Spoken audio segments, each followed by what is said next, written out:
¿Qué tal? Buenas tardes con todos. Hoy vamos a ver las materias de ciudadanía y también de historia. Hola, profe. Próxima semana continuamos las materias de biología y de química. ¿Qué tal? Buenas tardes. Buenas tardes. A ver. Déjenme agregar a los compañeros.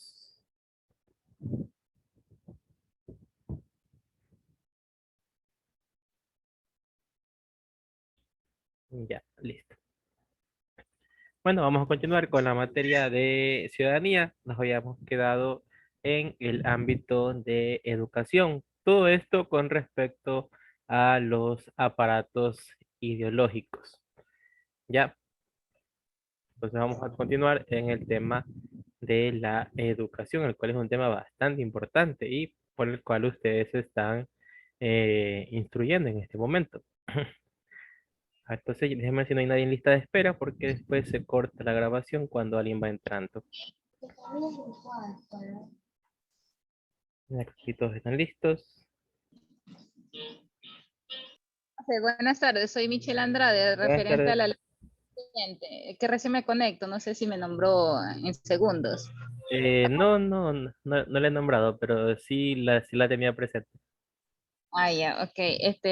No sé si podríamos dar ahorita o en la segunda hora. En la segunda hora, en el tiempo que se espera a los compañeros, yo les envío el link y usted se conecta automáticamente y ahí le tomo usted. Ah, ok, gracias. Ya listo. A ver. Bueno, entonces, como les decía, vamos a continuar con el tema referente a la educación. En este caso, bueno, nosotros sabemos que la educación es un área de desarrollo estratégico, tanto a nivel personal como social, porque a través de ella las personas pueden adquirir conocimientos y habilidades. Eh, Cuando hablamos de educación, es un término que engloba mucho más de lo que nosotros creemos.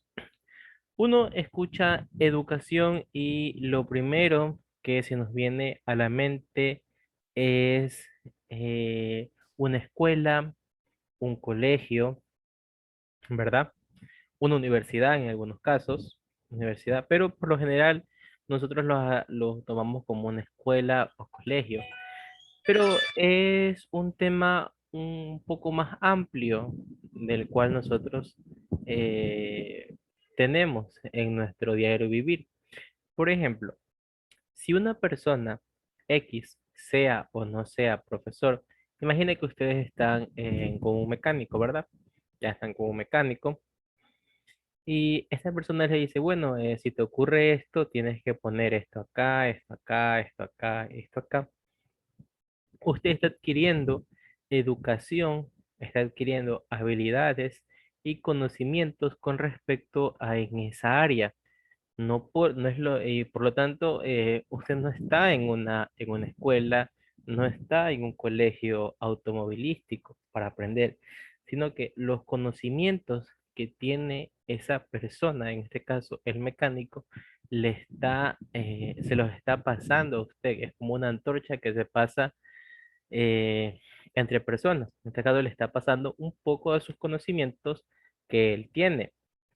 Y bueno, esa es la base, en este caso, de la educación y la mayor representación que se tiene o la representación más significativa que nosotros tenemos con respecto a la educación es acerca de la escuela, el colegio, la universidad, ¿verdad? Y los distintos cursos.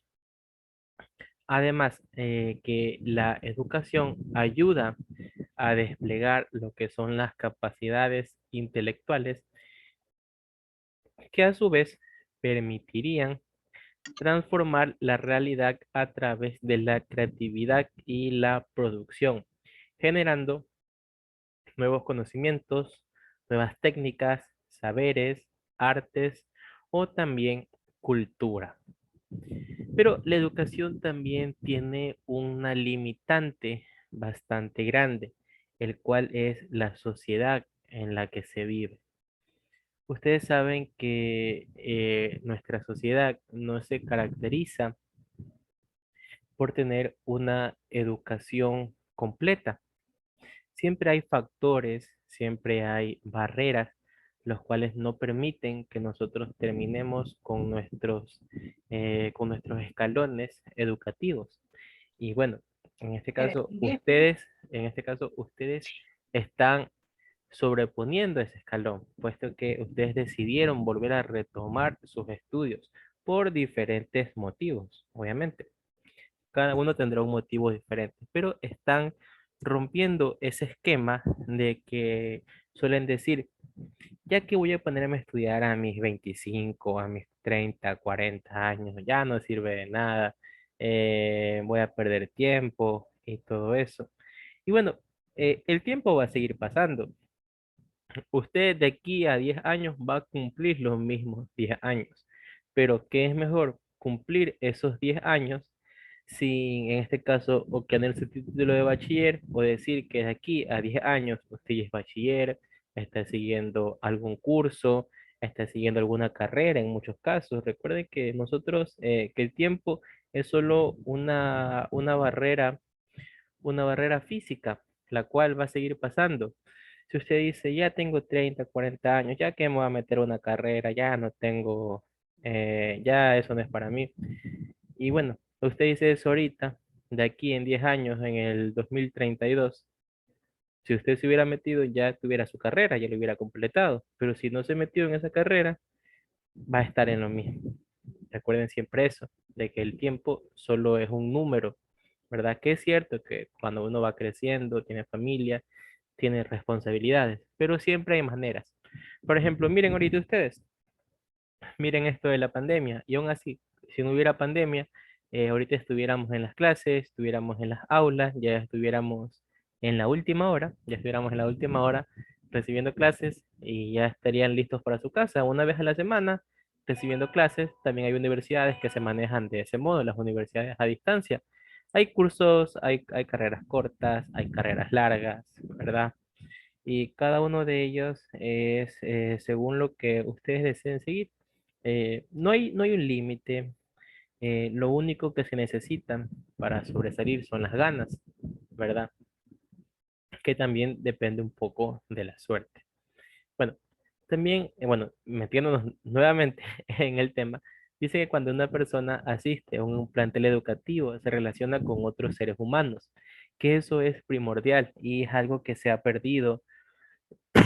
En este caso se ha perdido con esto de la modalidad virtual. Yo estoy más que seguro, hiper que recontra que seguro que si ustedes estuvieran en presencial, ahorita ya estuvieran hablando, profe, déjenos salir, que ahorita vamos con los chicos a comer, vamos a hacer algo y todo eso. Todo porque ya se han relacionado.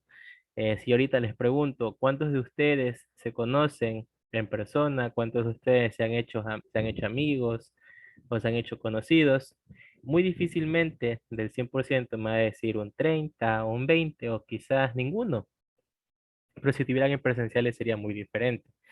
Están todos los fines de semana, se van conociendo. La primera semana no se van a hablar, la segunda semana probablemente se hablen un poquito más. Y así hasta que ya a final de año ya son amigos, ya se molestan, se hacen bromas. Y les digo que sí se van a hacer bromas porque cuando estábamos en presenciales, había un grupito ya de personas mayores que, que se comportaban así como estudiantes de escuela, de colegio, que se molestaban, que se escondían las mochilas y todo eso. Y era un poco anecdótico contar, porque cuando yo ingresé, yo tenía la mentalidad de, ah, no, ya son personas responsables. Y bueno, era casi como cuando yo estaba en el colegio, solo que obviamente unas que otras personas se comportaban más o menos así. Y bueno, entonces esta parte les permite desarrollar las capacidades de la socialización y también de afecto, además de adquirir valores y aprender normas de convivencia conforme a su personalidad y conducta. En especial esto de adquirir valores. Es lógico y es claro que cuando que estamos de manera virtual, que una gran mayoría de sus exámenes o sus lecciones ustedes las hacen con ayuda de alguien. Y bueno, y si no las hacen, qué bien, felicidades. Pero no hay que mentir. También cuando me ha tocado lecciones así, que son muy difíciles, hacemos grupos con nuestros compañeros y tratamos de resolverlas. Es algo lógico, estamos aprovechando esta oportunidad de poder sacar buenas notas. Pero bueno, también en presencial se nos desarrolla ese carácter de nuestros valores. Muchos fueron los casos a los cuales encontré a chicos copiando en el examen, siendo que antes de todo examen yo los hago practicar y todo eso. Y bueno, lastimosamente al que yo encuentro copiando, para mí ya queda cero. Y ahí ya tendrá que hablar, ver cómo recupera ese examen, qué hace y ya si va a supletorio, tiene que estudiar bastante, porque ahí ya no les pongo tan sencillo como los exámenes que les ponía cuando estuvieron en el aula, ¿verdad? Y eso, todo eso se va desarrollando, en este caso, en el espacio educativo que es la escuela. Aunque ustedes no lo crean, por más pequeña o más grande que es una institución educativa, todo esto de la socialización, de los afectos, del compañerismo, de los valores, siempre van a estar, por más grande o pequeña que es una institución, ustedes siempre van a encontrar un grupo de personas que se juntan, dos grupitos que no se caen bien, una persona que molesta, otra persona que es callada, y todo eso es una constante que siempre ustedes van a tener. También va a ser así mismo en sus trabajos, dependiendo pues la relación que tengan, y de ahí que la educación sea un instrumento ideológico del Estado, ya, siendo que una persona se educa para adquirir una profesión o aprender un oficio que permita ganarse la vida. Hay personas que estudian, que hacen cursos, qué sé yo, para ser barbero, para ser mecánico, para ser técnico, ¿verdad? Para ser de seguridad, de policía, de militar. Todo eso, obviamente, nadie nace sabiendo. Y quizás usted ha visto, pero no ha tenido instrucción una instrucción mayor o de un profesional. Obviamente, un policía no puede decir, sabe que yo quiero ser policía y me voy a meter a policía y listo, ya soy policía. No, tiene que pasar por unos determinados cursos con diferentes evaluaciones. Asimismo, ustedes que están trabajando tuvieron que pasar por alguna entrevista. En esa entrevista, en su currículum, les tuvieron que haber pedido experiencia y la experiencia ustedes la van generando a partir del tiempo, ¿verdad? Con mayor que pase el tiempo y usted desarrolla sus capacidades, va adquiriendo experiencia. Entonces, cuando un niño trabaja desde muy temprana edad, esta posibilidad es menor o inexistente y la probabilidad de que viva en pobreza en su etapa adulta será muy alta. Muchas veces nosotros, en este caso las personas, cometen un error, el cual es o sea, no es un error en sí trabajar, sino de solo enfocarse en trabajar y no dedicarle un tiempo a su educación, porque puede ser verdad que una persona venga, un niño, una niña, a los 15 años ya está fuerte, ya puede manejarse por diferentes medios y comienza a trabajar, qué sé yo, de carguero, de conductor, de levantamiento en un centro comercial y todo eso. Y va generando ganancias y eso va cegando a la vista, porque al momento que uno ve dinero, al momento que uno ve que puede darse ciertos lujos, uno ya no toma en cuenta a la educación, puesto que uno dice, a ver, educándome me toma tantos años y de ahí hasta que consiga trabajo va a pasar mucho más tiempo.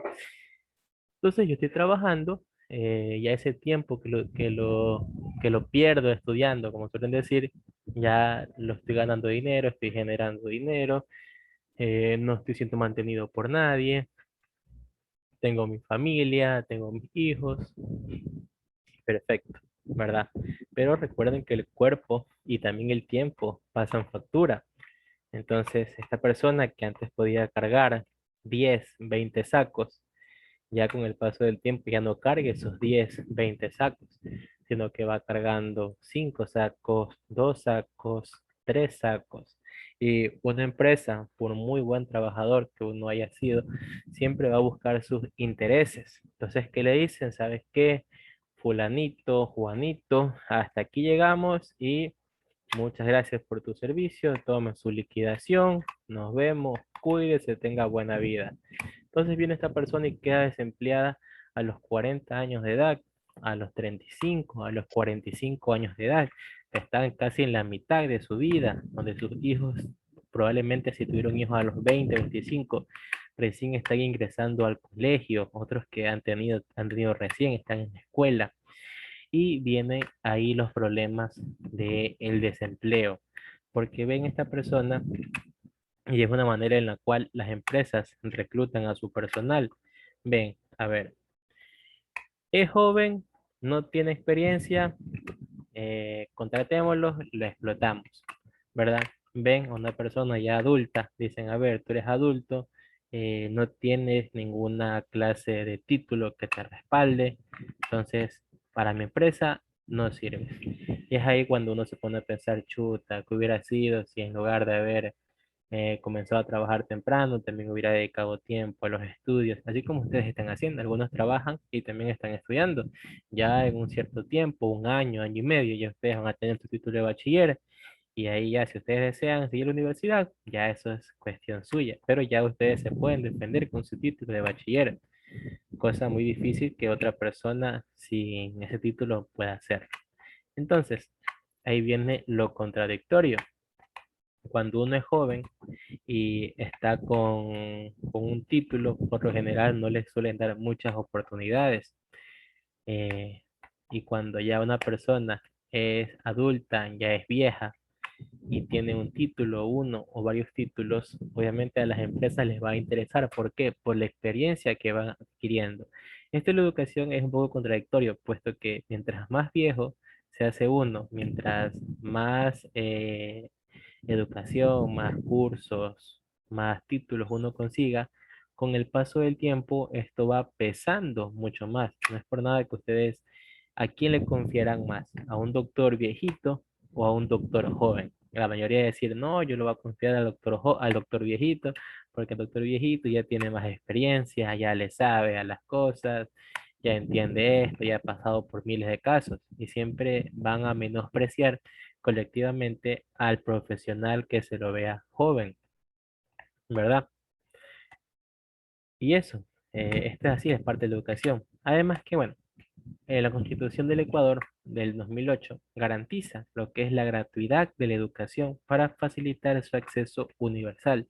Son miles de escuelas fiscales que hay, donde no cobran absolutamente nada, donde creo que aún les sigue regalando lo que son los uniformes, creo. Y además que este establece el respeto a la diversidad cultural y a la educación en el idioma de los pueblos y de las nacionalidades indígenas. Además que también hay escuelas las cuales manejan un lenguaje trilingüe o bilingüe, quichua, inglés y español. Además que hay que tomar en cuenta que la educación en sí y como tal es un servicio. En este caso es un servicio público y de derecho humano fundamental, garantizado por el Estado, tomando en cuenta que el nivel de desarrollo del país se mide por el nivel educativo de su población, ya no por el nivel económico, sino por lo educativo. Además, no sé si con ustedes había tratado en el tema de historia, que actualmente se mide, en este caso, a lo, al país, se le hace un análisis de qué personas hay en su mayoría, es decir, si hay adolescentes, tomando en cuenta también a los niños, si hay adolescentes, adultos o personas mayores de edad. En este caso, si ven que el país tiene más exceso de adolescentes, tomando en cuenta a los niños, se va a enfocar netamente en el estudio y en la salud, porque esto es lo que va a ser el futuro para los chicos. Si ven que hay personas, hay más personas adultas, estos se van a enfocar en plazas de trabajo. Si hay personas adultas con adultos mayores, se van a enfocar en plazas de trabajo, en mejorar los servicios de seguridad social, como lo es el IES, ¿verdad? Puesto que su grupo, el grupo destino, van a ser estas personas. Y bueno, también pasamos en este caso, a los medios de comunicación, otro gran apartado el cual ha evolucionado con el paso del tiempo.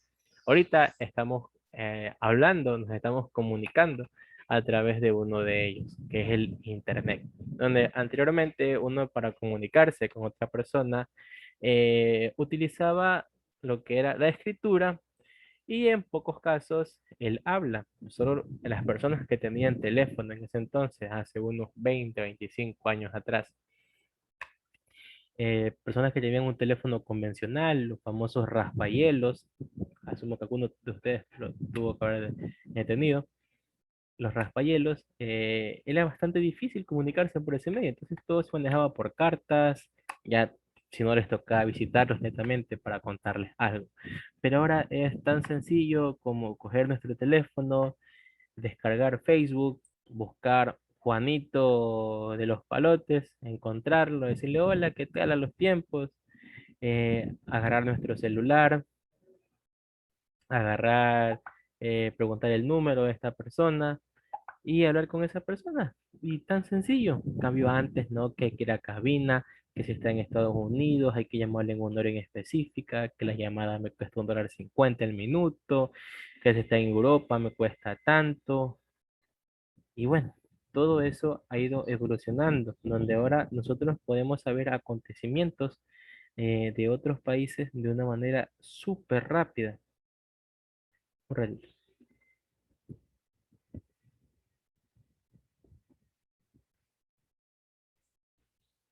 Ya, como le digo, de manera súper rápida y al instante prácticamente. Anteriormente, si había un terremoto, si había algún tsunami o algo, nos llegaba después de un día, teníamos que verlo netamente por las noticias. Ahora ocurre un terremoto en alguna parte del mundo, ¡pum! De una de las redes sociales, que compartir, que comparten memes, que pasan información, pasan videos, todo de manera automática. Ya nosotros estamos en una etapa, en una era, la era del conocimiento tecnológico, donde si enfocáramos más nuestros estudios a nivel académico, seríamos una generación de oro nosotros, porque anteriormente filósofos, pensadores, no tenían estas herramientas como lo es el Internet para saber tantas cosas que hay actualmente. Y sin tener todas estas herramientas, sin tener Internet, en muchos casos sin tener electricidad, hicieron grandes descubrimientos que hasta el día de hoy es increíble ver cómo lo pudieron hacer sin tener todas estas capacidades tecnológicas y solo ver a las estrellas, analizar las sombras, analizar los patrones de comportamiento, pasar meses viendo cómo se movían las cosas. Todo es increíble y todo va a ir evolucionando a lo largo del tiempo. Va a haber un tiempo en el cual a nosotros se nos va a... un momento.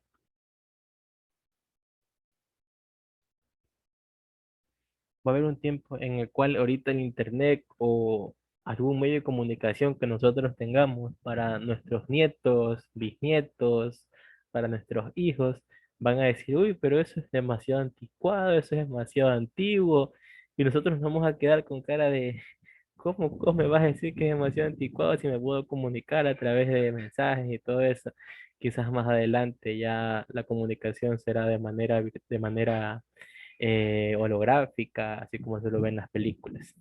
Bueno, sabemos que también la comunicación es una actividad básica en el ser humano, la cual surgió por la necesidad de transmitir mensajes. Hoy en día es reconocida como el derecho que tenemos de expresarnos. Desde otro punto de vista, la comunicación es considerada también como un servicio público.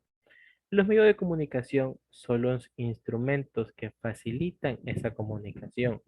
A través de ellos se transmite la información, ya sea de manera visual o sonora, como textual o de manera audiovisual. Algunos de ellos llegan de manera masiva a millones de personas, como por ejemplo la televisión, la radio, el cine, las redes sociales, ¿verdad? Y otros como los medios impresos, que son los periódicos y revistas, que poco a poco estos van perdiendo su cuota de mercado. Bueno, estos están orientados a pequeños grupos. Siempre va a haber personas que van a preferir este tipo de información. También están los medios digitales, como los teléfonos y las redes sociales, todos dentro de la web.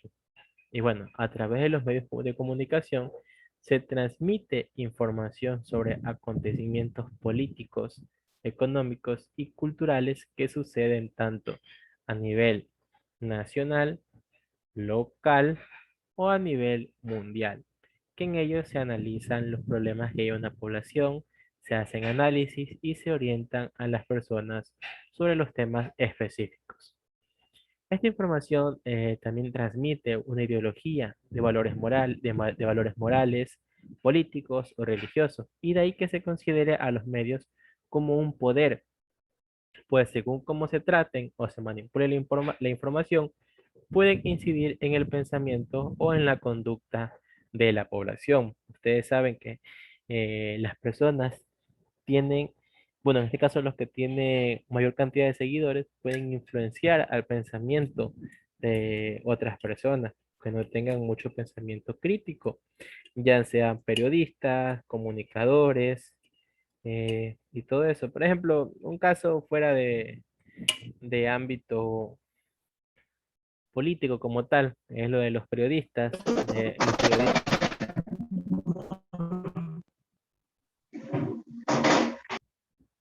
como les decía, el caso de los periodistas de fútbol, que dicen que es una buena contratación, cuando en realidad no lo es, que fue una buena convocatoria, cuando en realidad no lo es, como es el caso de todos los Independientes del Valle que van convocados quitándole plaza a jugadores que se lo merecen mucho más.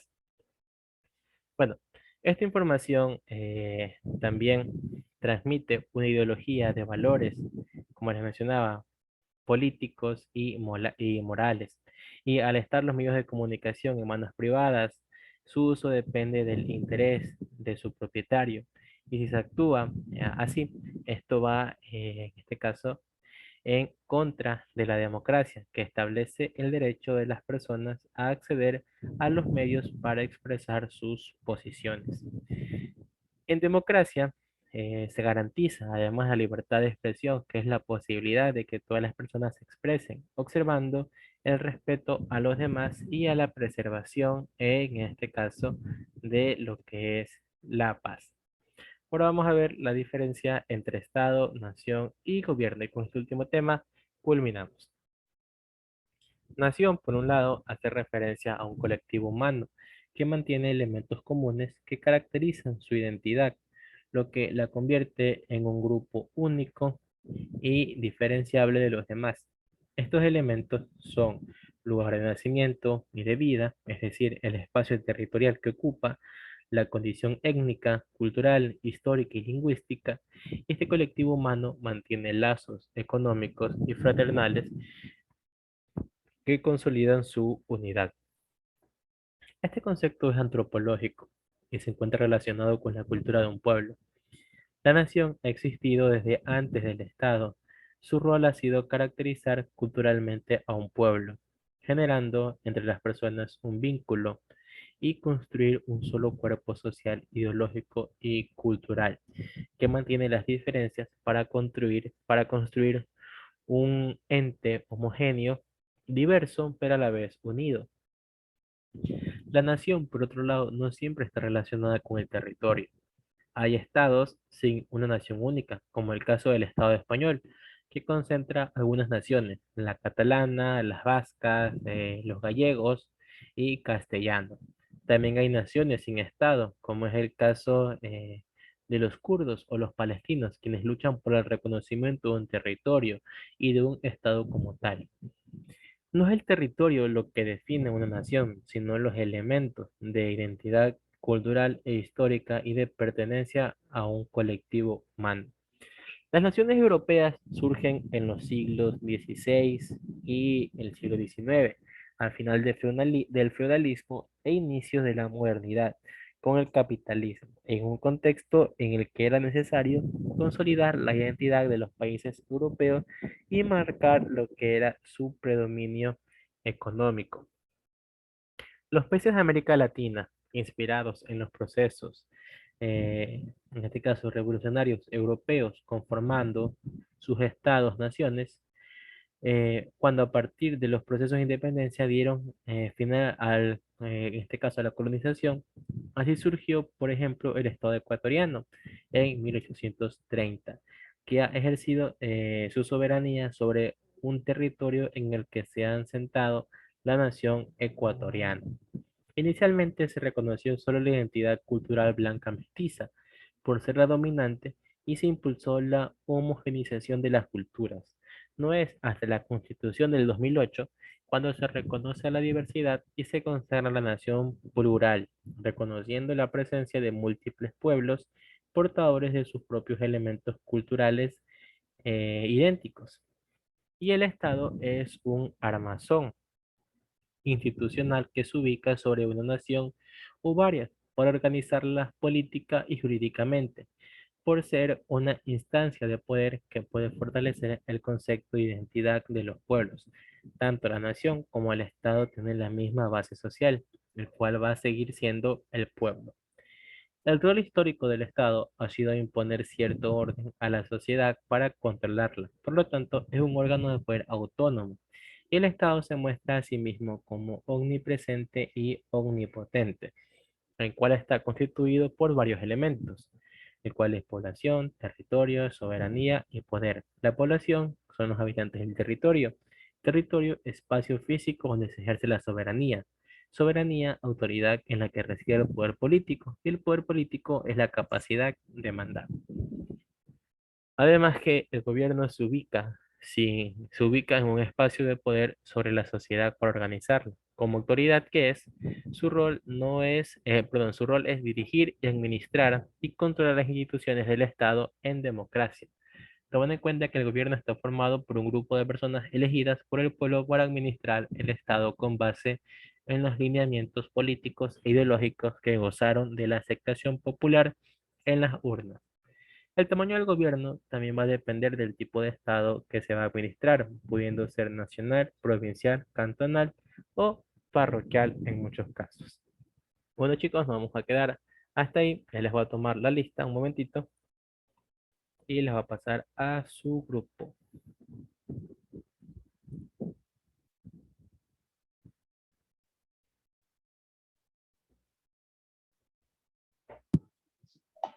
No, pues, Un momentito. Recuerden, la señorita Andrade, cuando les envíe el link, se conecta automáticamente para rendir lo que es la lección de inglés, ¿ya? ya, profe, gracias.